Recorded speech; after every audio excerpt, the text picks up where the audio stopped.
एक बार फिर से ग्रेस एंड ग्लोरी चैनल पर आप सबका स्वागत है। मैं बहुत एक हफ्ते इधर वीडियो नहीं बना पाई, परंतु मैं फिर से प्रभु ने मुझे खड़ा किया। ऐसी मुझे कोई तकलीफ़ नहीं थी, परंतु कुछ ऐसा इंसिडेंट हमारे जीवन घर में हुआ कि मैं उस पर बहुत मजबूर हो गई। और वो इंसिडेंट था कि दुष्ट आत्माओं का अटैक हमारे परिवार के एक मेंबर के ऊपर हुआ, जिसकी वजह से मुझे एक विचार आने लगा कि यदि मेरे परिवार में हो सकता है, जहाँ पर हमारे घर में बहुत प्रार्थना होती, सब कुछ होता है, लेकिन अगर इस तरीके की बातें मेरे परिवार के बीच में हो सकती हैं, तो ये अन्य मसीही परिवार में भी हो सकती हैं। इसलिए परमेश्वर से पूछने के लिए मैं प्रार्थना में बैठी, और फिर जैसी मुझे अगुवाई मिली तो उस तरीके से मैंने फिर इस बात पर सोचा कि इन बातों को हमें लोगों के साथ में डिस्कस करना चाहिए। उनके वचन जो है, इस तरीके का वचन पर लोगों के बीच में पहुँचे, जिससे कि वे इन सब बातों से बचे रहें क्योंकि ये बहुत ही ख़तरनाक होते हैं और पूरे परिवार को तहस नहस भी कर देते हैं। तो आज का जो वचन है वो हम सब के जीवन में सुधार लाने के लिए है, और भी अधिक हम आत्मिक उन्नति करें, तो इसलिए हमारे जीवन को और भी अधिक आत्मिक बनाने के लिए और सबको आशीषित करने के लिए आज का वचन है। तो इसके पहले कि हम वचन में जाएं, हम प्रार्थना में चलते हैं। आइए हम सब प्रार्थना करते हैं। धन्यवाद करते हैं पिता परमेश्वर, इस सुंदर समय के लिए जो आपने हमको दिया है कि प्रभु हम एक बार फिर से आपके चरणों में आते हैं।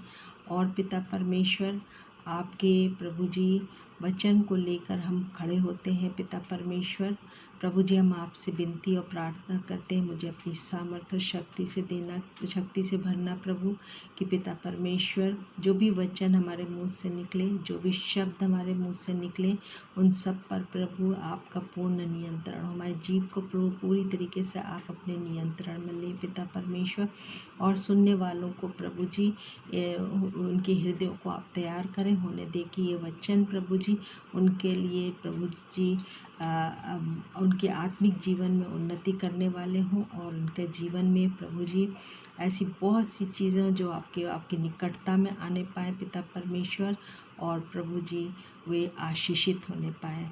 धन्यवाद, स्तुति और महिमा के साथ इस विनती को अपने मुक्तिदाता प्रभु यीशु मसीह के सामर्थ्य नाम से मांगती हूँ। आमीन आमीन आमीन। तो आज का वचन जो है, मैं एक बाइबल से एक प्रकरण पढ़ूंगी, और उन वचनों को हम बाइबल से पढ़ते हैं। दूसरा कुरिन्थियों उसका 6वां अध्याय, दूसरा कुरिन्थियों उसका 6वां अध्याय 14 से 17 पद तक हम देखेंगे। वहाँ पर साफ साफ लिखा हुआ है कि अविश्वासियों के साथ असमान जुए में न जुटो, क्योंकि धार्मिकता और अधर्म का क्या मेल जोल, ज्योति और अंधकार की क्या संगति, मसीह का बलियाल के साथ क्या लगाओ, विश्वासी के साथ अविश्वासी का क्या नाता, मूर्तियों के साथ परमेश्वर के मंदिर का क्या संबंध। हम तो जीवित परमेश्वर के मंदिर हैं, और परमेश्वर ने कहा है, मैं उनमें निवास करूंगा और उनमें चला फिरा करूंगा। मैं उनका परमेश्वर होऊंगा और वे मेरे लोग होंगे। इसलिए प्रभु कहता है, उनके बीच में से निकलो और अलग रहो, अशुद्ध वस्तु को मत छुओ, तो मैं तुम्हें ग्रहण करूँगा। यहाँ पर बहुत ही स्पष्ट यहाँ पर वचन कहता है कि हमें अविश्वासियों के साथ असमान जुए में नहीं जुटना है। इसके लिए हमारा परमेश्वर का वचन जो है वो हमें मना करता है। और ये इसका मतलब ये नहीं कि हम इस संसार में रह रहे हैं तो हमें अविश्वासियों के साथ बिल्कुल उठना बैठना नहीं, मेल जोल नहीं रखना।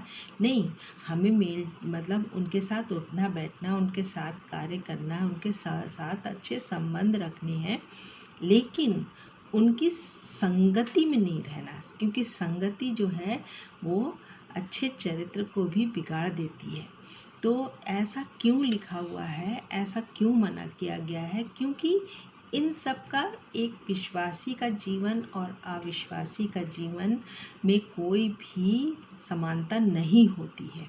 वो हमारा जीवन, हम विश्वासियों का जीवन अविश्वासियों के जीवन से बिल्कुल भिन्न होता है।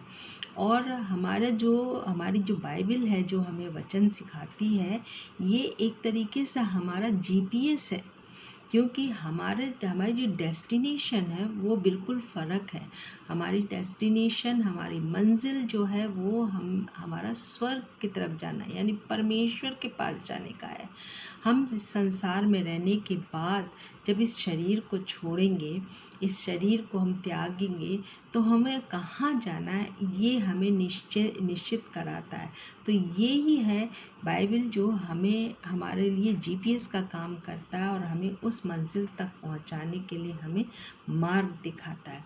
और जब तक हम जब हम अगर जीपीएस खोल के यहाँ घर के अंदर बैठे रहें तो जीपीएस काम नहीं करेगा, परंतु जब हम यात्रा करेंगे तभी जीपीएस वर्क करेगा।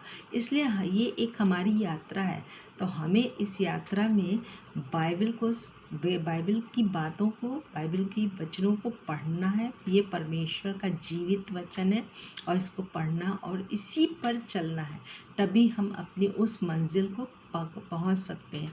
तो इसलिए परमेश्वर का वचन हमें अविश्वासियों के साथ असमान जुए में नहीं जुतने के लिए हमें आगाह कर रहा है, मना कर रहा है। तो ऐसा क्यों है? क्योंकि यदि हम अविश्वासियों का जीवन देखें तो वो बहुत ही हमसे भिन्न होता है।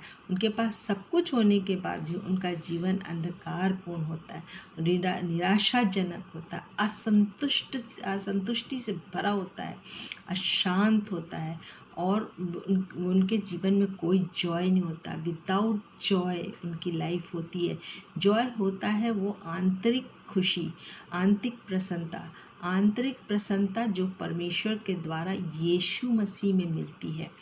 इसीलिए जब हम बाइबल में पढ़ते हैं तो प्रेरित पौलुस ने बहुत सारी पत्रियाँ लिखी हैं और दूसरे कुरिन्थियों 7वें अध्याय के 4 वचन में वो कहता है, क्या कहता है कि मैं शांति से भर गया हूँ।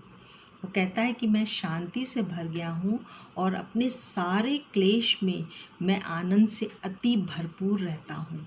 तो ये एक ऐसा क्यों कह रहा है? क्योंकि सचमुच में यीशु मसीह में, इन वचनों पर चलने में हमारे अंदर में वो सचमुच में शांति होती है। हम शांति से भर जाते हैं, हमारा हृदय शांति से भर जाता है, हमारा दिल संतुष्टि से भरा होता है। जो कुछ भी हमारे पास थोड़ा भी होगा फिर भी हमें कभी भी किसी चीज़ की कमी महसूस नहीं होती है। और हमारा जीवन जो है वो अंदर से आंतरिक, यानी हमारा हृदय आनंद से भरा रहता है, हर समय हम प्रसन्न रहते हैं। तो ये है खूबी हमारे मसीही जीवन का। इसीलिए परमेश्वर ने, इसीलिए वचन कह रहा है कि हमें अविश्वासियों के साथ असमान जुए में नहीं जुटता, क्योंकि उनका जीवन अंधकारपूर्ण और हम ज्योति की संतान हैं, हम ज्योति में चलने वाले हैं, हम परमेश्वर की ज्योति हैं। तो फिर अंधकार और ज्योति का क्या मेलजोल, कोई संबंध है ही नहीं और उनकी कोई संगति ही नहीं है, कोई संगति नहीं। तो हमें फिर अंधकार के साथ संगति क्यों करनी है? नहीं करनी है। तो इस तरीके जैसे प्रेरित पौलुस कह रहा है, तो ये वाकई में बहुत सत्य है। और आज जब हम मसीहों के जीवन को देखते हैं तो कितने अधिक से अधिक मसीहों के जीवन में जीवन की शांति और उनकी आंतरिक प्रसन्नता जो है वो छिन गई है। कोई चुरा ले गया। कौन चुरा ले गया? ऐसा कौन है और कैसे चोरी हो गया? ये भी तो हमें देखना है। तो आइए हम एक बहुत ही सुंदर आयत है इफिसियों की पत्री, उसके 4 अध्याय के 27 वर्ष में अगर हम देखें तो वहाँ पर एक वर्ष, छोटी सी वर्ष है और वो वर्ष लिखी हुई है। वहाँ पर लिखा है, शैतान को अवसर ना दो। एक बाइबल में शैतान को अवसर ना दो ऐसा लिखा हुआ है। और इंग्लिश अगर हम किंग जेम्स वर्जन यानी केजेवी को पढ़ते हैं तो वहाँ पर लिखा हुआ है इंग्लिश में, neither give place to the devil, neither give place to the devil, यानी हमें अपने जीवन में शैतान को कोई स्थान नहीं देना है। क्यों? अगर हम जब इस शैतान को स्थान देते हैं अपने जीवन में तो क्या होता है, वचन 30 में अगर हम पढ़ें तो वहाँ पर क्या होता है, परमेश्वर के पवित्र आत्मा को शोकित मत करो। यानी कि जब हम स्थान देते हैं तो पवित्र आत्मा शोकित होती है, उसको दुख होता है, तकलीफ़ होता है। तो इसलिए हमें इन बातों को ध्यान रखना है। अब हम इस बात को सोचें कि शैतान को हम अपने जीवन में जगह कैसे देते हैं, क्या क्या चीज़ है कि कैसे हम उसको जगह देते हैं। तो आप सबके मन में ये प्रश्न उठ रहा होगा कि हम तो बाइबल भी पढ़ते हैं, हम दुआ भी करते हैं और हम जो है चर्च भी जाते हैं, आराधनालय में जाके हम आराधना भी करते हैं, फिर ऐसा क्यों है? तो हम देखते हैं क्या है, वहाँ पर हमारा जीवन जो है, हमारे जीवन में शिथिलता आ जाती है, शिथिलता आ जाती है। और शिथिलता हमको अपने जीवन के भिन्न भिन्न क्षेत्रों में देखने को मिलती है। कैसे? जैसे हम अपने बच्चों के प्रति शिथिल हो जाते हैं, हम अपने बच्चों की एक्टिविटी पर ध्यान नहीं देते हैं, उनको उनकी बातों को हम कभी कभी बहुत मजाक में ले लेते हैं, हंस पड़ते हैं, उनकी कोई भी ऐसी बातें करते हैं तो उन पर हम हंस पड़ते हैं। लेकिन हम इस तरीके से हंस कर क्या है, उनको हम उन बातों में बढ़ावा दे रहे हैं। तो जो वो ऐसी बातें करते हैं जो कि बाइबल के अनुसार नहीं है, तो हम यहाँ पे हमारी शिथिलता है, ये हमारी शिथिलता है कि हम उनको चेक नहीं करते या उनको समझाते नहीं। तो हमें अपने बच्चों की गतिविधियों पर, उनकी क्रियाओं पर हमें नज़र रखनी है। और ये भी देखना, आज जो है देखो तो मोबाइल जो है, मोबाइल एक अहम यंत्र बन गया है, क्योंकि यदि मोबाइल नहीं है तो बच्चे पढ़ाई नहीं कर पाएंगे। लेकिन जब हमने उनके हाथ में मोबाइल थमाया है तो मोबाइल को हमें चेक करना है कि वो आखिर क्या ब्राउज़ कर रहे हैं, है ना, क्या देख रहे हैं, कहाँ पर देख रहे हैं। तो क्योंकि वो आपका नेटवर्क से जुड़ा हुआ है, और नेटवर्क जब है तो वहाँ पर वो क्या खोल रहे हैं, कौन सी चीज़ें देख रहे हैं, इन सब बातों को हमें बहुत ध्यान दें। तो हमें बच्चों के प्रति शिथिल नहीं होना है। साथ में दूसरा है कि घर के अन्य सदस्यों के प्रति भी शिथिल नहीं होना है। दूसरे सदस्य हैं उनके भी देखो, उनकी एक्टिविटी क्या है, कौन से सीरियल्स देखते हैं, कौन से गाने सुनते हैं, कौन सी मूवीज़ देखते हैं, इन सब बातों का हमें ध्यान होना चाहिए। साथ में हमें स्वयं के प्रति भी बहुत सजग रहना है, शिथिल नहीं होना। अगर हमारे में शिथिलता आ जाएगी, हम स्वयं अपने जीवन के प्रति शिथिल हो जाते हैं, तब भी हमारे ऊपर शैतान का अटैक होता है। क्योंकि हम मसीही लोग जो हैं, हम विश्वासी लोग जो हैं, वो शैतान के टारगेट होते हैं। और इसीलिए जब हम पहला पतरस उसके 5वें अध्याय उसके 8वें पद को देखते हैं तो वहाँ पर क्या लिखा है, सचेत हो, जागते रहो, क्योंकि वहाँ पर क्या है, ये जो शैतान है वो सिंह की नाई घात लगाए बैठे रहता है। तो वो कब मतलब किसको पाए और कब किसको फाड़ खाए, ऐसा वहाँ पर लिखा हुआ है। तो हम इसलिए अपने प्रति भी हमें सचेत रहना है, निश्चिंत नहीं रहना है, परंतु हमें अपने प्रति भी बहुत ही सचेत रहना है, सजग रहना है। क्योंकि बाइबल भी कहती है हमको, कई जगह पर आप देखोगे लिखा है, सचेत रहो, सावधान रहो, सतर्क रहो, बहुत सी बातें लिखी हुई हैं। अगर हम एक प्रकरण आपको, एक आयत हम आपको पढ़ते हैं, पहला थिस्सलुनीकियों के 5वें अध्याय का 6वां पद, वहाँ पर हमें क्या लिखा हुआ कि इसलिए हम दूसरों के समान सोते ना रहें, है ना, दूसरों के समान सोते ना रहें, पर जागते और सावधान रहें। यानी कि हमें हर समय जागृत रहना है, सचेत रहना है, अपने प्रति, अपने परिवार के प्रति, अपने बच्चों के प्रति, और हमें अपनी संगति को भी देखना, उसके प्रति भी हमें सजग रहना कि हम किसके साथ संगति कर रहे हैं। तो हमें संगति कहाँ करना है, हमें विश्वासियों के साथ आप संगति करो, अविश्वासियों के साथ हम काम करते हैं, उनसे अच्छे संबंध रखने, उनसे मेलजोल रखना है, लेकिन हमें उनकी संगति नहीं करना है। फिर दूसरी बात है, क्योंकि जब हम ऐसे संगति करते हैं तो क्या होता है, हम उनकी बातों से, उनकी आदतों से, उनके व्यवहार से, उनकी चीज़ों से हम प्रभावित होते हैं, कहीं ना कहीं हम प्रभावित होते हैं।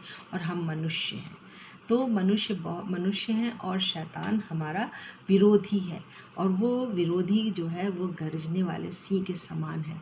और ये विरोधी जो होता है वो हमारी सोच पर कब्जा करता है, और जब हम उन बातों को देखते हैं और उनके बारे में सोचते हैं ना, तभी शैतान हम पर, हमारी सोच पर कब्जा कर लेता है।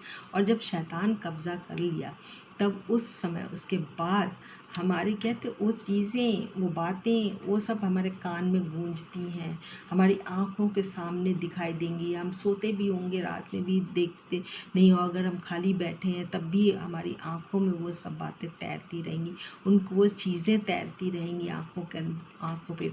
तो इस तरीके से हम क्या होता है, धीरे धीरे धीरे उनके जीवन की तरफ हमारा खिंचाव होने लगता है। और इस तरीके से हम क्या होते हैं कि जब हम उनको पाने की चाहत कर लेते हैं, ये अभिलाषाओं को जन्म देती हैं, और अभिलाषाएं गर्भवती होके पाप को जन्म देती हैं। यानी कि दुष्ट आत्माएं, एक नहीं कई दुष्ट आत्माएं हमारे ऊपर कब्जा करने लगती हैं, हमारे मन को, हमारी बुद्धि को, हमारे प्राण को कब्जा करने लगती हैं। तो इसलिए हमें अपने जो है छुटकारे के प्रति सचेत रहना है। एक बार हमें छुटकारा मिल गया, हमने यीशु मसीह को ग्रहण कर लिया, तो हमें उस छुटकारे के प्रति सजग रहना है। तीसरी बात, हमें बहुत ही ध्यान रखना है कि हम अपने जीवन पर किसको लीगल राइट्स दे रहे हैं। लीगल राइट्स का मतलब होता है कि जैसे हमने कोई घर बनाया, और अगर हम दूसरे शहर में जा रहे हैं और हमारा घर दूसरी शहर में है, तो उस घर पर हम किसी को अगर रखना मांगते हैं वहाँ, तो हम उनसे प्रॉपर एग्रीमेंट कराते हैं और उनको लीगल राइट देते हैं कि आप इस घर में रह सकते हो, है ना।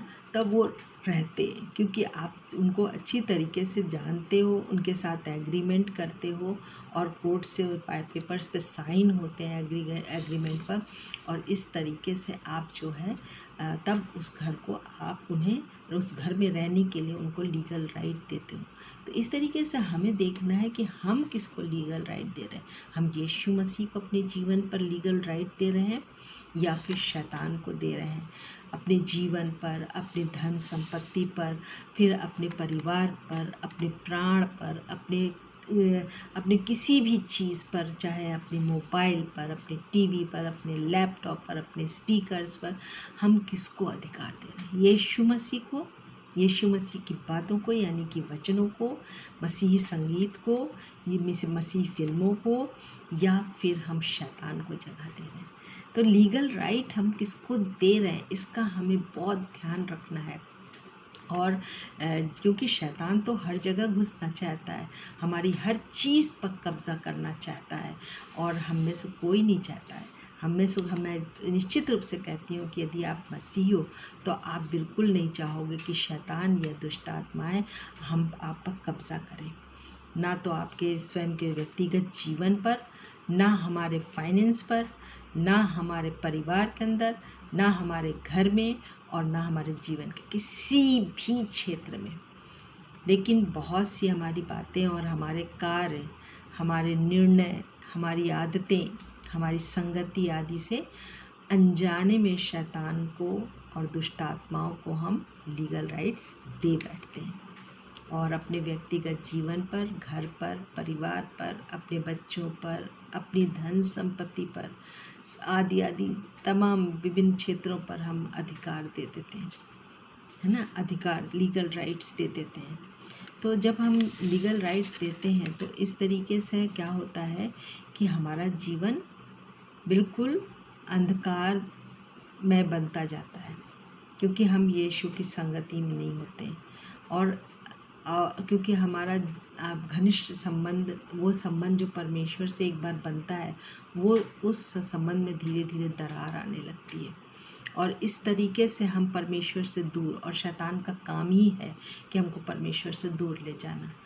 क्योंकि उसको क्या चाहिए, उसको आत्माएं चाहिए। और जिस तरीके से परमेश्वर आत्माएं चाहता है उसके उसका राज्य बने, उसी प्रकार से शैतान भी, जो जो परमेश्वर चाहता है ना, वही वही शैतान भी।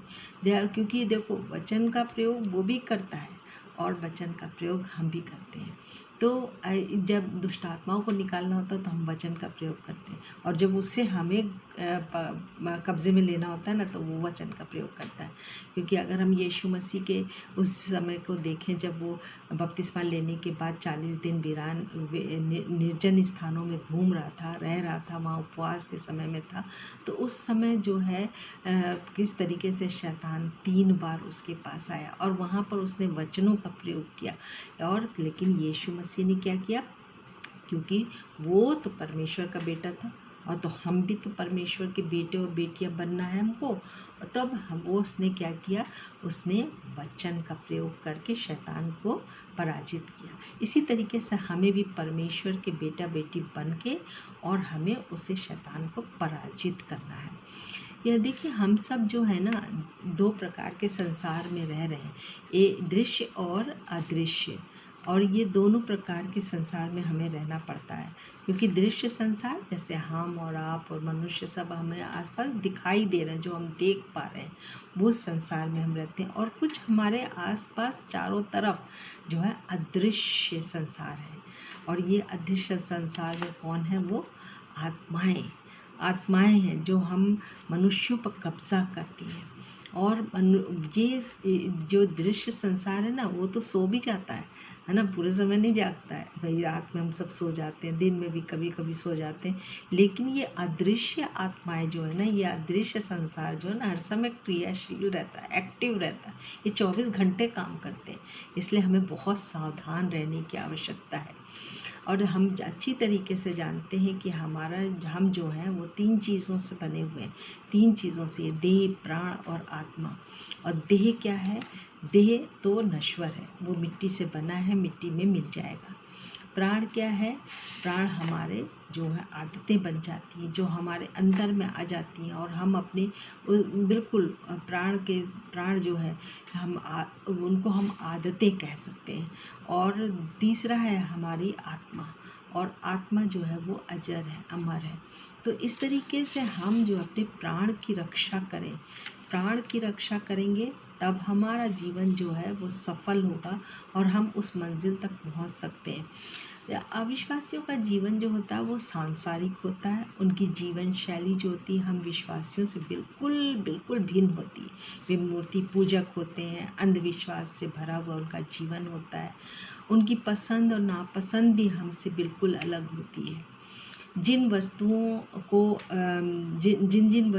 को और जिन बातों को हमारी बाइबल इजाज़त नहीं देती है, वही उनके जीवन का आधार होती है, वही उनके जीवन का आधार होती है। उनकी बुद्धि पर अंधकार की सत्ता होती है, और इसलिए उन्हें उन बातों में बड़ा आनंद भी मिलता है ना। नशे की भिन्न प्रकार की वस्तुओं का प्रयोग करते हैं, फिर फिल्मी दुनिया में डूबे रहते हैं, ज्योतिष विद्या में, तब न्यूमरोलॉजी में, और फिर शुभ अशुभ दिन मुहूर्त, ये सब आदि में, भद्दे मजाक में, टीवी सीरियल्स हैं, कॉस्ट्यूम्स हैं जिसमें सेटनिक चिन्ह बने होंगे, उनकी तस्वीरें होंगी, भिन्न प्रकार के स्टोन्स को पहनते हैं। फिर कभी कभी जो उनके कॉस्ट्यूम्स पर ऐसे पशु और ऐसे पक्षियों का, ऐसे रेंगने वाले जंतुओं का चित्र होगा।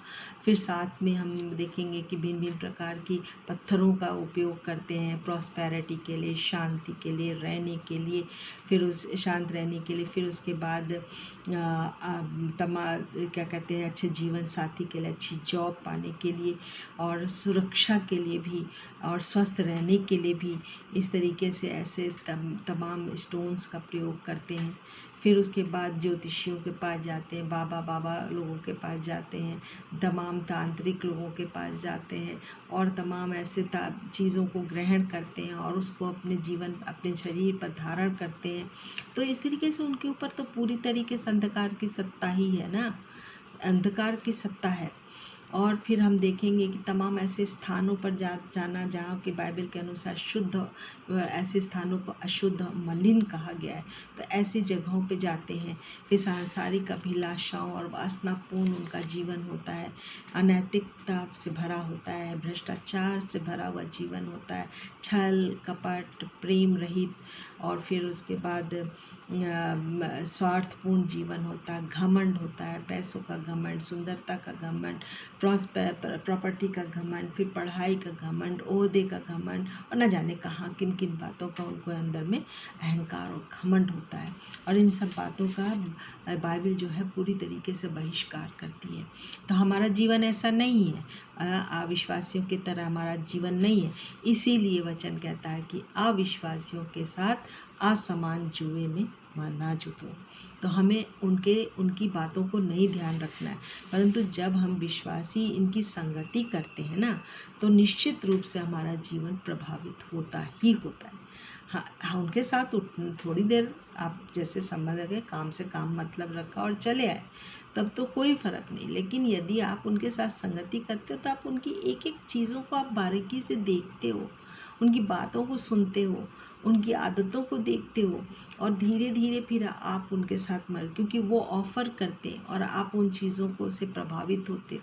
एक बार मना करते हो, फिर वो कहेंगे नहीं मत करो, क्या कहते हैं ठीक है आज नहीं कर रहा, चलो फिर दोबारा फिर ऑफ़र करेंगे। धीरे धीरे आप पर प्रेशर बनता है और एक दिन आप उनकी गिरफ्त में आ जाते हो, यानी शैतान की गिरफ्त में आ जाते हो। तो शैतान इतनी छलपूर्ण और चतुरता से कार्य करता है ना कि हमें सचेत रहने की आवश्यकता है। तो इस तरीके से हमारा जीवन जो है ना निश्चित रूप से प्रभावित होता है, और सब कुछ जानते हुए भी हम उनकी इन तमाम बातों को अपनाते जाते हैं। सबसे पहले तो वो हमारी सोच को प्रभावित, क्योंकि हम जब देखते हैं तो हम सोचने लगते हैं कि अरे ये कैसा, फिर वो उनकी बातें हमारे कान में गूंजती हैं, ये हमारे इससे हमको ये लाभ होता है, इससे ये लाभ होता है, इसीलिए हमने इन चीज़ों को रखा है। तो आप भी फिर वो सोच जब अरे उसने तो ये किया है तो मुझे भी लाना हो चाहिए, तो हमारा जीवन भी ऐसा हो जाएगा। तो कहाँ गया आपका विश्वास? हमारे तो हर चीज़ के लिए, हमारी प्रॉस्पेरिटी के लिए, हमारे क्या कहते हैं शांति के लिए, हमारे आनंद के लिए, हमारी हर बात के लिए, कोई भी चीज़ हो, हमारी सब ज़रूरतों को पूरा करने के लिए हमारा तो यीशु है जो सर्व सामर्थी है। उसके आगे तो सब चीज़ें फेल हैं। तो फिर हम इन बातों को कैसे भूल जाते हैं? क्यों? क्योंकि कब्ज़ा कर लेता है आपके दिमाग को, आपकी सोच पर वो पहले कब्ज़ा करता है, और फिर धीरे धीरे आपका खिंचाव उन चीज़ों में आता जाता है। वो सारी चीज़ें आपके आँखों के सामने तैरने लगती हैं, और इस तरीके से आपकी जब सोच प्रभावित हो जाती है ना, तो वो आपको धीरे धीरे उन चीज़ों में ले जाता, और फिर आप धीरे से उनको अपना लेते हो। अनजाने में ये सब काम होते, क्योंकि शैतान बहुत चालाक है, बहुत चालाक, और इस तरीके से ये शैतान और दुष्ट आत्माएँ आपके जीवन में बहुत ही चालाकी से प्रवेश कर जाते हैं। और प्रवेश जब कर गए तो सचमुच में आपके परिवार के अंदर में अशांति आ जाएगी, लड़ाई झगड़े शुरू हो जाएंगे, एक दूसरे से बैर होगा, क्रोधित होंगे आप, और इस तरीके से, और फिर एक दूसरे के लिए मन में कड़वाहट भर जाएगी, और जब कड़वाहट भरेगी तो बैर और क्रोध तो उत्पन्न होना ही होना है। तो इस तरीके से हम देखते हैं कि हम किस तरीके से इन बातों से बचें। शैतान को हमें अवसर नहीं देना है, शैतान को हमें अवसर नहीं देना, क्योंकि देखो बाइबल में भी अगर हम देखें तो वहाँ लूका रचित सुसमाचार के 8वें अध्याय को जब हम पढ़ते हैं तो वहाँ पर एक प्रकरण दिया, जब यीशु मसीह नाव से झील के उस पार गिरासेनियों के देश में पहुँचा, तो वहाँ पर एक मनुष्य था जो कि तमाम दुष्ट आत्माओं से प्रभावित था, और जब यीशु ने उससे पूछा, क्या पूछा कि तेरा नाम क्या है, तो उसने क्या कहा था? सेना, सेना। तो यानी कि बहुत सारी दुष्ट आत्माओं से वो जकड़ा हुआ व्यक्ति था। इसी तरीके से वो सेना हम पर भी पूरी तरीके से हमको कब्ज़े में ले लेती है। तो हमें इन बातों से बहुत ही सावधान रहना है और अपना जीवन सावधानी से बिताना है। अब इसका जो दूसरा पार्ट हम बनाएंगे वीडियो का, उसको आप अवश्य सुनना, क्योंकि इसके आगे ही हम बताएंगे कि किस तरीके से ये दुष्ट आत्माएँ हमारे जीवन में किस तरह चालाकी से हमारे जीवन में घुसती हैं, हमारे परिवार के अंदर प्रवेश करती हैं।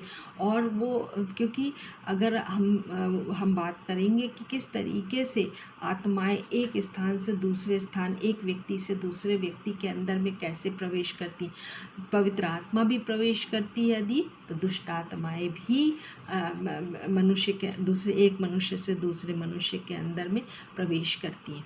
तो इन बातों को देखने के लिए, इन बातों को सुनने के लिए, इन बातों की जानकारी के लिए आप मेरा अगला वीडियो अवश्य देखना। इसका पार्ट 2 जो मैं तैयार करूँगी, और बहुत कोशिश रहेगी कि हम इस अगले हफ्ते ज़रूर उस वीडियो को डालें, और फिर आप उसको ज़रूर सुनना, जिससे कि आप पूरी बातों को अच्छी तरीके से समझ पाओगे। आइए हम दुआ करें। धन्यवाद धन्यवाद धन्यवाद करते हैं पिता परमेश्वर इस सुंदर समय के लिए जो आपने हमको दिया है, कि हम पिता परमेश्वर इन वचनों को आपकी शक्ति और सामर्थ्य पाकर बोल सके हैं। मेरे परमेश्वर, मैं धन्यवाद करती हूँ। पिता परमेश्वर, मैं आपसे विनती और प्रार्थना करती हूँ, जितने भी लोगों ने इस वचन को सुना है मेरे परमेश्वर, हर एक को प्रभु जी आत्मिक आशीषों से भरपूर करना मेरे परमेश्वर। और पिता परमेश्वर, होने दे कि पवित्र आत्मा आप इनके जीवन में पूरी तरीके से आप उनके जीवन में कार्य करें, और इन्हें पिता परमेश्वर इस योग्य बनाने में इनकी सहायता करना, कि ये पिता परमेश्वर प्रभु जी उस राज्य में जो आपका राज्य, स्वर्ग का राज्य, उस राज्य में प्रवेश करने के योग हो सके। सब के सब प्रभु जी पूर्ण आत्मिक चंगाई प्राप्त करके दिन प्रतिदिन आत्मिक उन्नति करते जाए। पिता परमेश्वर, धन्यवाद करते हैं, सारी महिमा आपको देते हुए इस विनती को अपने मुक्तिदाता प्रभु यीशु मसीह के सामर्थी नाम से मांगती हूँ। आमीन आमीन आमीन। सबको थैंक यू।